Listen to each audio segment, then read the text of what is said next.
Hey TutorBudd fam! Today we are gonna learn how to use wish and hope in a sentence.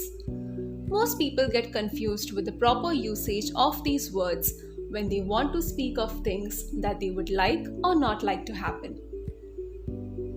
The word hope expresses a desire that is possible or likely to happen.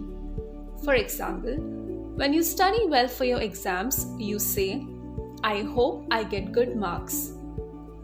Whereas the word wish is used when you want to change a situation but you know you can't.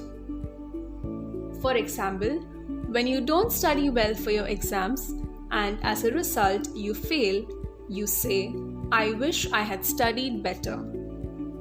Another example is when you're late for work but you know that you might reach on time, you say, "I hope I reach on time." Whereas when you're late for work and stuck in traffic and you know that you won't reach on time, you say, "I wish I had left early." I hope you have now learned the difference between wish and hope. If you liked our video, please do subscribe to our channel. Thank you for watching.